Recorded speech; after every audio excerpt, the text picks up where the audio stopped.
ઝારખંડ વિધાનસભા ચૂંટણીના પ્રથમ તબક્કાની 43 બેઠક પર મતદાન પૂર્ણ, સરેરાશ 65.71%, તો વાયનાડ લોકસભા બેઠક પર 60.79% મતદાન. કોંગ્રેસના મહામંત્રી પ્રિયંકા ગાંધીની પ્રતિષ્ઠા દાવ પર.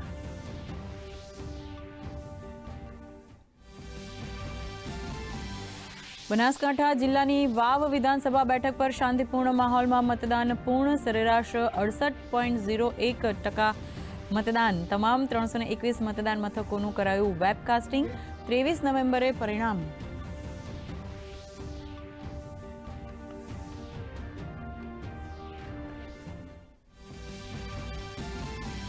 રાષ્ટ્રપતિ દ્રૌપદી મુર્મુએ આઈએનએસ ખુખરી મેમોરિયલ શહીદ જવાનોને અર્પી શ્રદ્ધાંજલિ. સાથે દીવ કિલ્લાની પણ લીધી મુલાકાત. આ પહેલા સેલવાસમાં 76 કરોડના ખર્ચે બનેલી સ્વામી વિવેકાનંદ વિદ્યા મંદિરનું કર્યું ઉદ્ઘાટન.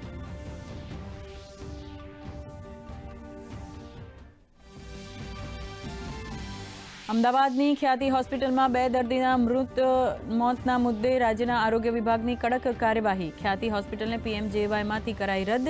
બેદરકારીના કારણે હોસ્પિટલ અને ડોક્ટરો સામે ગુનો કરાશે દાખલ, તો સર્જરી કરનાર તબીબનું લાયસન્સ પણ કરાશે રદ. ગુજરાતનો પશુપાલક ₹100નું પ્રીમિયમ ચૂકવીને પોતાના પશુને વીમા કવચથી કરી શકશે સુરક્ષિત. ગુજરાત પશુધન વિકાસ બોર્ડ અને ICICI Lombard general insurance company વચ્ચે થયા એમઓયુ. આઈ ખેડૂત પોર્ટલ પર આવતીકાલથી 1 મહિના સુધી કરી શકાશે અરજી.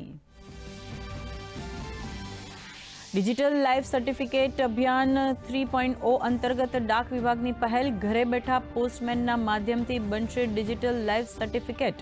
પેન્શન ધારકોને જીવન પ્રમાણપત્ર માટે ધક્કા ખાવામાંથી મળશે મુક્તિ.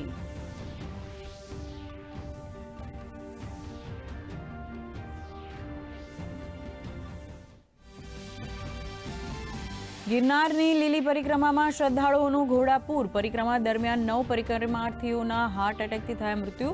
36 કિલોમીટરનો માર્ગ વિરામ લેતા પૂર્ણ. મેડિકલ સુપ્રિન્ટેન્ડન્ટે કર્યું સૂચન.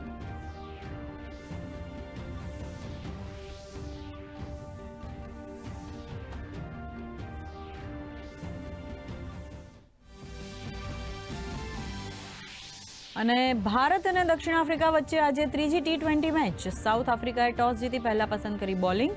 4 મેચની સિરીઝ 1-1થી બરાબરી પર.